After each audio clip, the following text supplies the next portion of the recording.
Hello, listeners. My name's Cody Starkin, and welcome to a very important episode of Standing Post. This month, we're featuring a courageous individual who will tell her personal story of survival during the Oklahoma City bombing on April 19th, 1995, almost 25 years ago as of this recording. We want to let our listeners know we recorded this episode on location at the Oklahoma City field office, so once again, you may hear some ambient noises during the recording. The crew here at Standing Post also wants to take a moment to say thank you to all the people around the world who are on the front lines every day to prevent the spread of COVID-19. To the healthcare workers, first responders, activated military forces, and those individuals who still have to go into work each day so the rest of us can stay home safely, you are the true heroes. Thank you for your efforts from the bottom of our hearts. We hope the show provides a much-needed break while you continue your efforts. Now, please welcome our special guest, Administrative Officer Priscilla Salyers.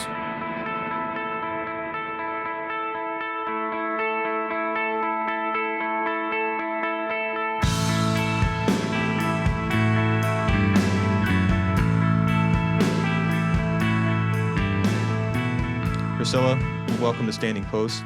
We appreciate you coming on the show this morning. We're fortunate enough to be in Oklahoma City to have this interview in your conference room, and humbled and honored to have you on the show.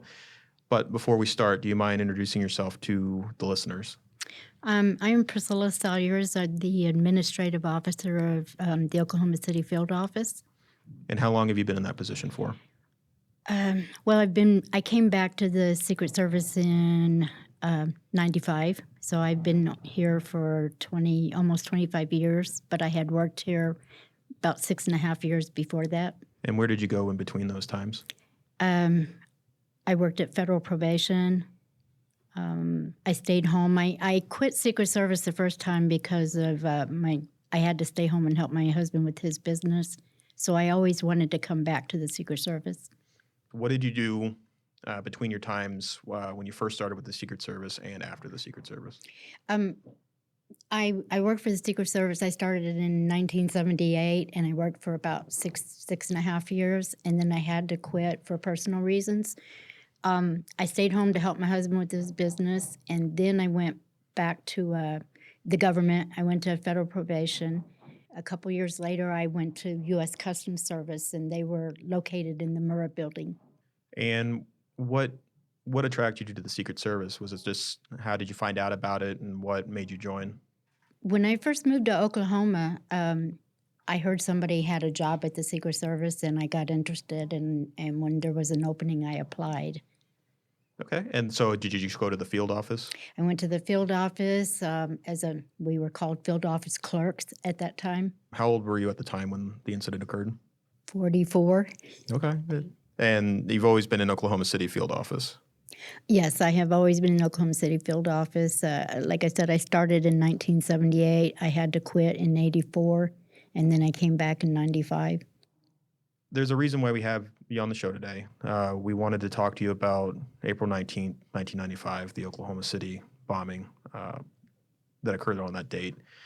And I know it can be tough sometimes to speak about it, but I really appreciate your time to come on and to kind of go through what happened to you, because it's a very interesting story, a very challenging and unique story that I think not a lot of people know about, and we wanted the opportunity to tell that story.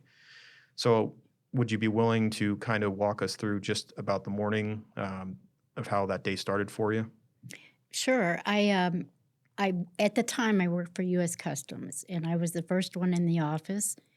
I was going to go down and check the mail because that's what I usually did, but I didn't want to have to lock the office back up. I was going to wait till the agents came in. Paul Ice came in, and we were sitting in his office talking.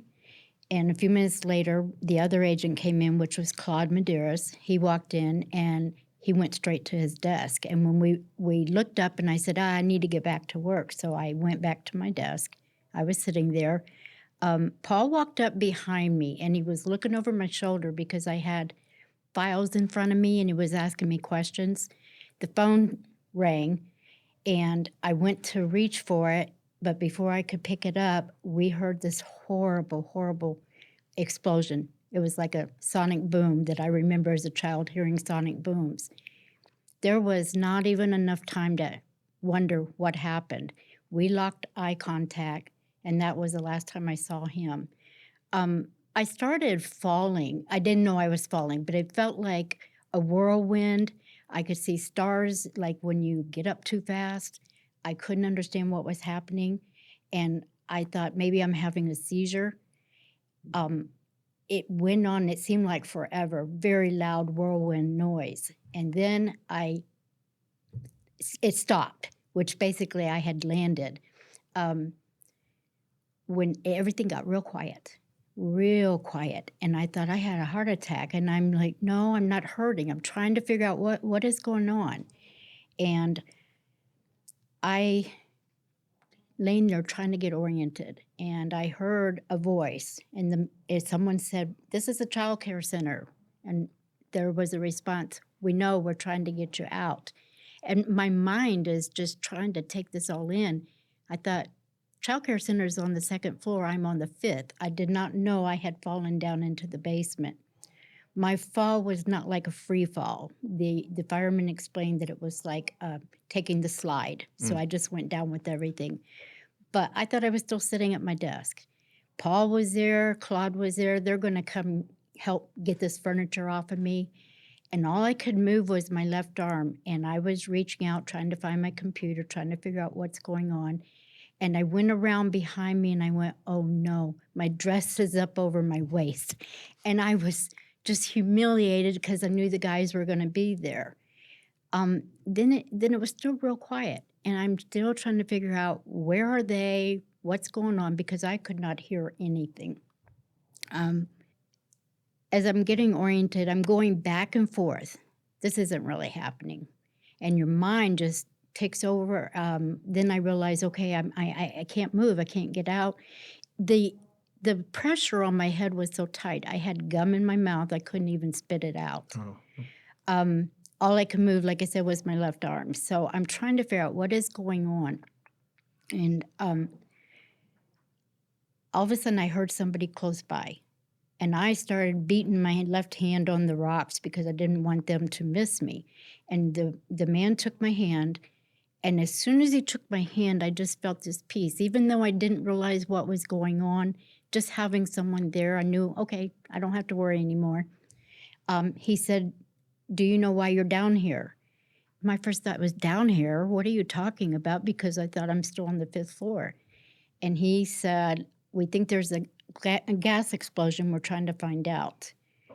I didn't realize I'm in this cave and he's speaking to me so I could barely hear him. Mm-hmm. But a little while later, he said, I have to leave. And I didn't want him to leave. I just wanted somebody to hold my hand because I knew I was going to be okay. And he said, no, I have to leave. And I was getting a little angry, and I'm like, don't leave me. And then his voice cracked. And when his voice cracked, I knew something's wrong, and I let his hand go, and he left. I did not know that they were pulled away from me and forced to leave because there was a second bomb scare. And I'm so thankful I didn't know about a bomb scare. But they were gone a long time. And I'm down there and for about 2 hours. I did not know how long, but I was down there waiting for them to come back. And I'm thinking, where did they have to go to get this tool? You know, what's taking them so long? I got very angry at them for leaving me. So I thought, I don't need them. I'm going to get myself out of here. So I did like the Incredible Hulk thing, and I started laughing because that didn't work. And I kept going back and forth, like, this isn't real. And then I would go back to realizing, okay, something's terribly wrong. I would pray, and I asked the Lord to keep me calm and give me the wisdom for survival. And what came to me was I had recently heard about some people from Japan that had been found in an air pocket after 9 days. So I realized, okay, I need to make sure I can breathe. So I was able to take my hand and kind of put it under my chin and pull debris out from under me and make sure that I could breathe. And then I would go back to like, this isn't really happening. Wait till I get home and tell my family what a bad day I've had. So, I thought it was just me. Mm-hmm. And like I said, I couldn't hear any voices. People would ask me, like, didn't you hear all the sirens? Didn't you hear all this? And I said, I did not hear anything unless they were right there in that little cave area. I tried different things. I was getting hot. I tried to take my arm out of my jacket, and my hand got stuck, and I started laughing at myself again. You know, the only thing you can move and you're acting silly, so you got to quit. And I would calm down and I would breathe real slow. Then as I went back and forth, getting mad and then saying, okay, you got to behave. But then I felt a lump under my stomach, and this was probably like an hour or so later. I realized and I thought it was a rock. I am so angry. I want to get this rock out. And I reached under me, and my hand felt another hand. And I clasped it. I held it. It was not my arm. And I just assumed it was my coworker's because he had been standing there with me. And I held that hand, and I just remember, okay, this is why they're not coming to get me out of here, because they're here with me. I don't know what happened. So I'm waiting, and I hear voices again. And okay, I could tell somebody was around. They're not going to miss me. I'm mad, and I'm pounding, and I'm pounding. And they, once again, we have a live one here. And they took my hand. When they're trying to get me out, I could barely hear them talking. I could hear a woman that I had not heard before, but I heard a woman begging them to help her. And she was crying, and they kept saying, you got to calm down. You got to stay calm. We're going to get you. I learned later that she died, and they knew she was dying, so they were trying to get all the live people out, you know. So they told me that they had to use the jaws of life and the chains to get me out. There was a column on my head. They said, the firemen told me they only had to move it like a quarter of an inch to get me out from under it. And it was a 3-foot by 5-foot column, but it was like 25 feet tall. And when you think of the scheme of things that I fell, and I have these 4 floors coming down on top of me, it's just a true miracle. They were able to pull me out from under this column, and they flipped me over. I also had a piece of metal wrapped around my ankle because we had the metal in the walls, and they didn't know how I got out of there without having my foot cut off. So they got the metal off of me. They flipped me over, and when they flipped me over, the pain was so excruciating because the blood started coming back. And I felt like my chest was crushed, and it was just horrible.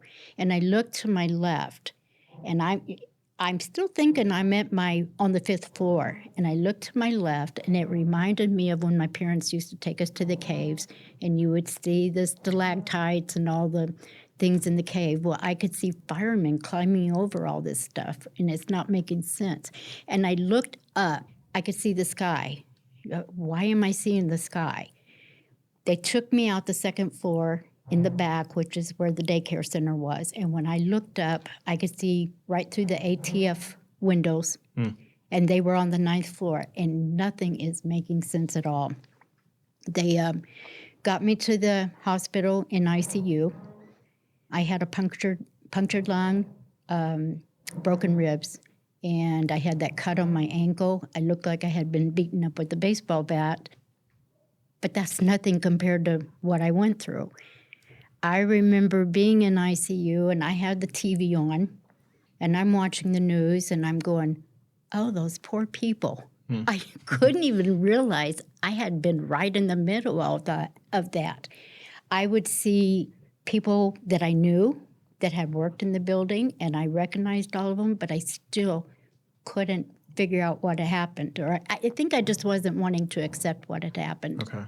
And during that time under the rubble, like you were talking about the different things that you were going through and what you were experiencing, was there anything that helped you keep the strength to work through that event? My faith kept me, and I kept going back. When I would realize something bad has happened, I kept going back and praying, just keep me calm, give me wisdom.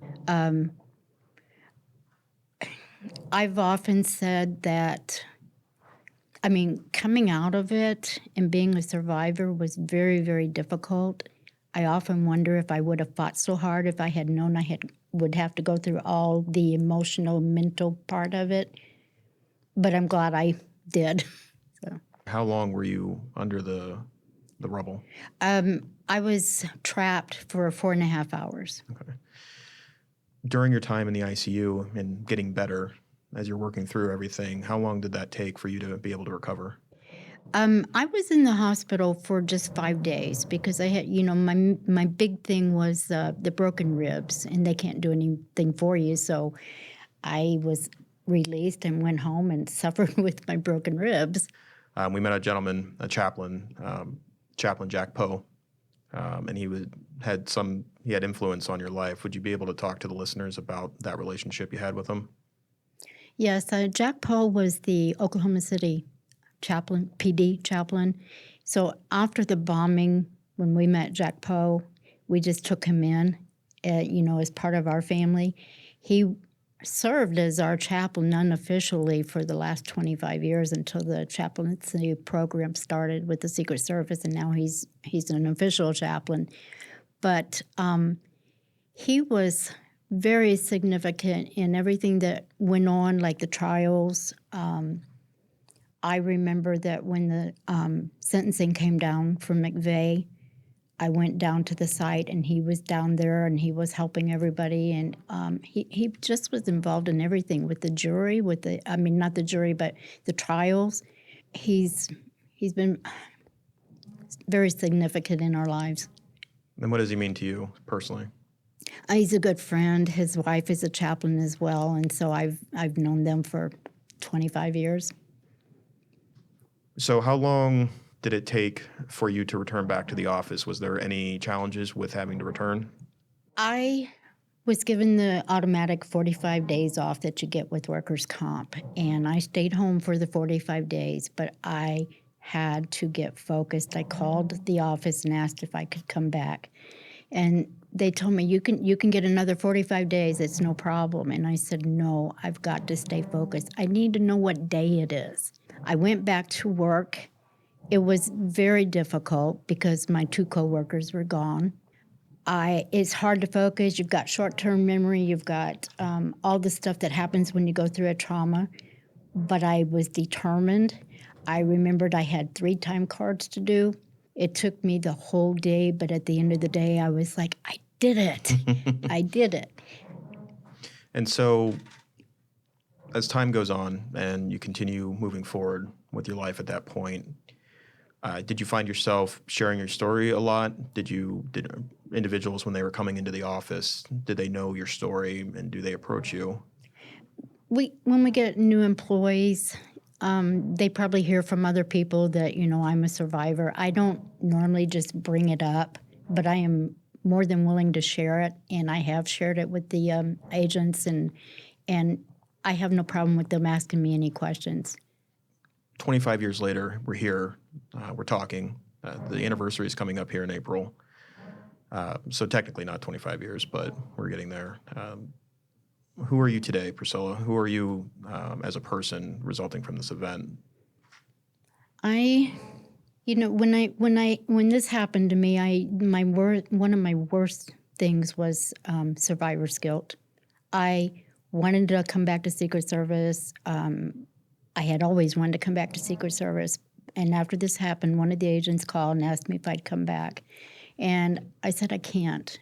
I felt guilty because Linda and Kathy were gone.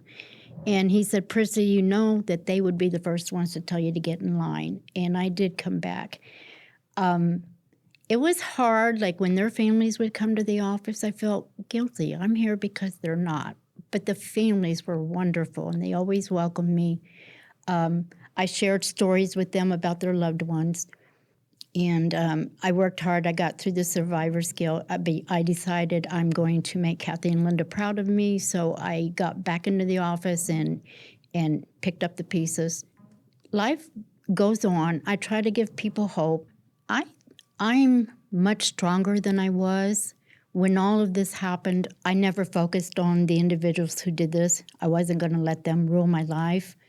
I worked to get my joy back because I thought if I don't get my joy back, if I don't get up and live life, then I've done injustice to those who died. And I also let the terrorists win, and I was determined they weren't going to win. So I got my life back together. I'm grandmother. I mean, I just do everything like I used to do. At the time, did you have children? Yes, I had 2 sons. One was still in high school, and one had just graduated. And for your grandchildren, will you tell them the story too about what happened? Yes, I have. My granddaughter, and now in the Oklahoma City schools, they learn about it, and I've taken her down there, and she got to go on the 20th anniversary and got her picture taken with Clinton, so she does know all about it. Okay. And do you ever provide any of the energy and the strength that you've had to work through during those events? Do you pass that down to your children and grandchildren? I try to. I hope I do.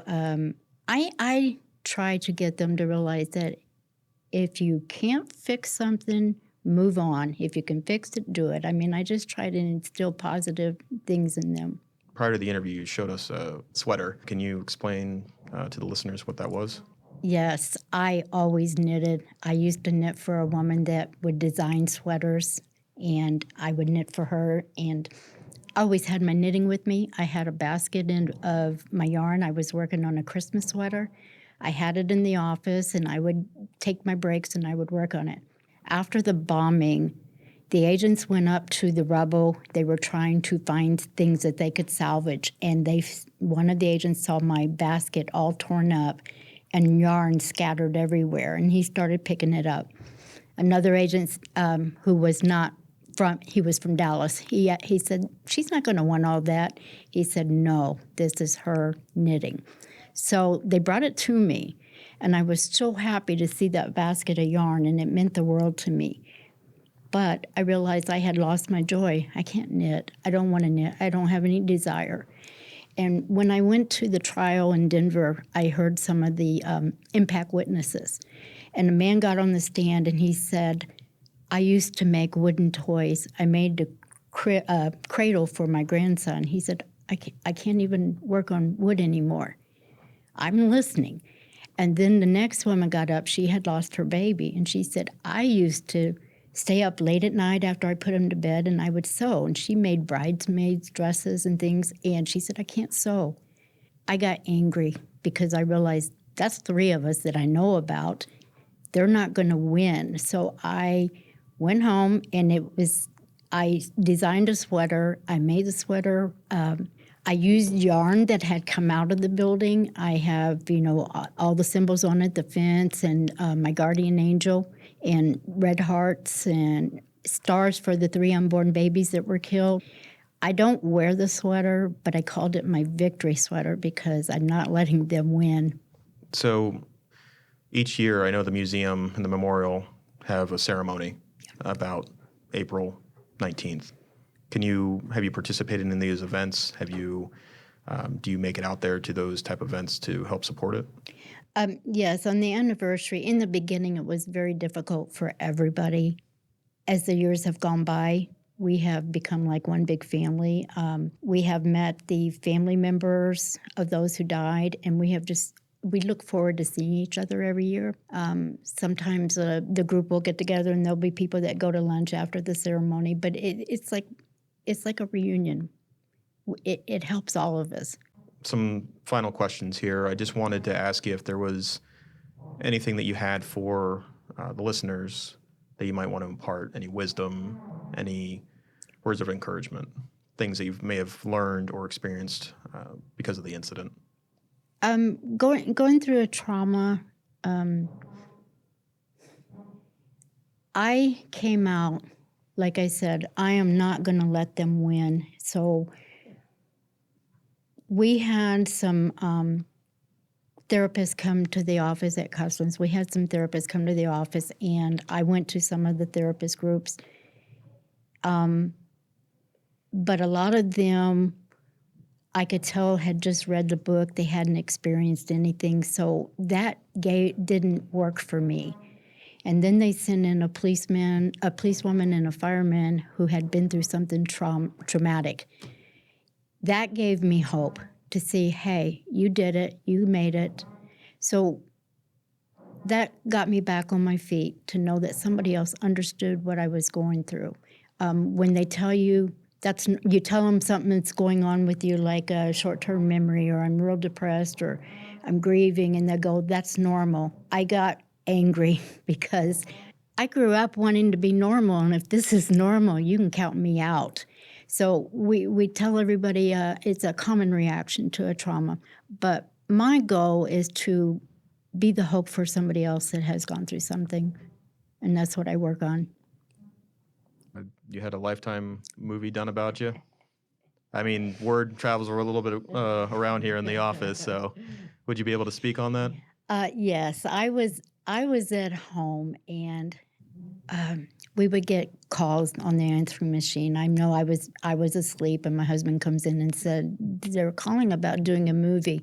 I was like, I'm not about that. So I wouldn't even call them back. And they called like 3 or 4 times, and I just wouldn't even answer the phone. And one time I answered by accident, not knowing it was them.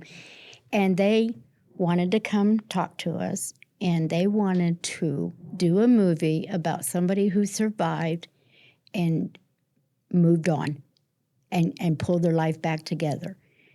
That was what I was about. That caught my attention. I said, okay, well, you can come out and talk to us. I still wasn't, saying I'll do it. Well, when they came out and talked to us, and they only spent a few days with us, just a couple hours here and there, but then the story about one of the firemen who I kept in touch with, they wanted to bring him in because they also wanted to show what the rescuers went through and what their family went through, because it's not easy. It's horrible what you go through. So he was part of the movie as well. But like I said, the only reason I agreed to the movie is I want to give people hope. I want them to know that, you can pull your life back together. It takes a long time, but you got to keep doing it. And that's something I want to bring up too, is that you'd spoken about the rescuers, the firefighters who were there.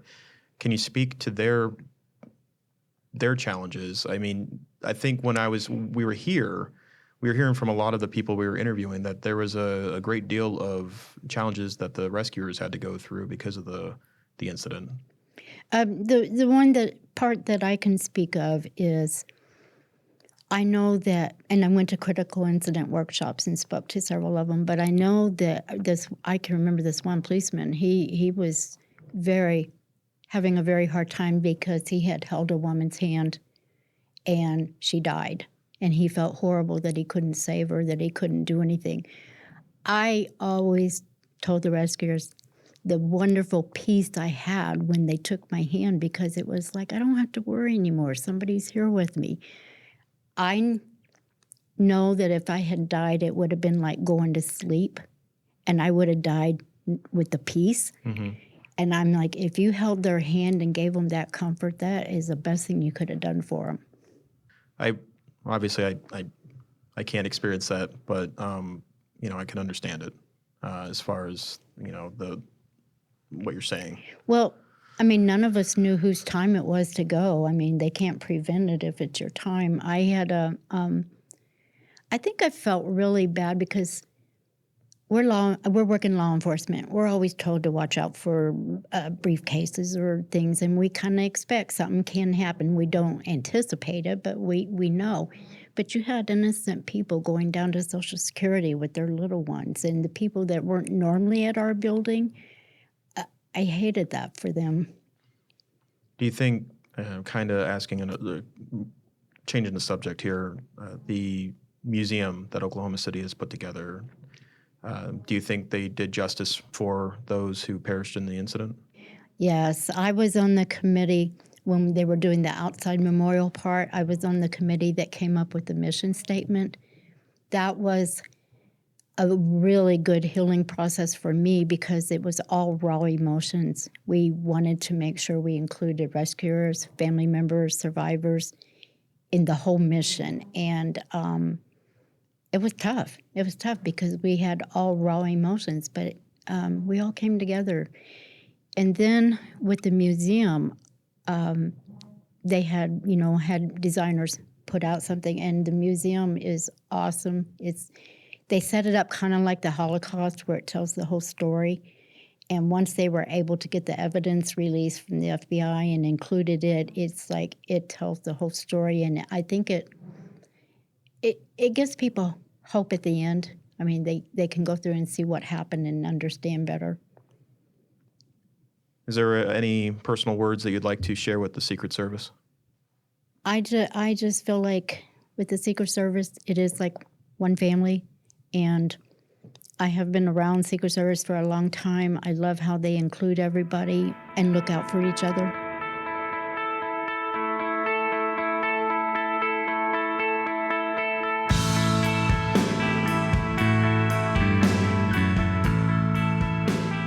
For more information about the Secret Service or how to join, please visit www.secretservice.gov. And until next time, listeners, stay vigilant.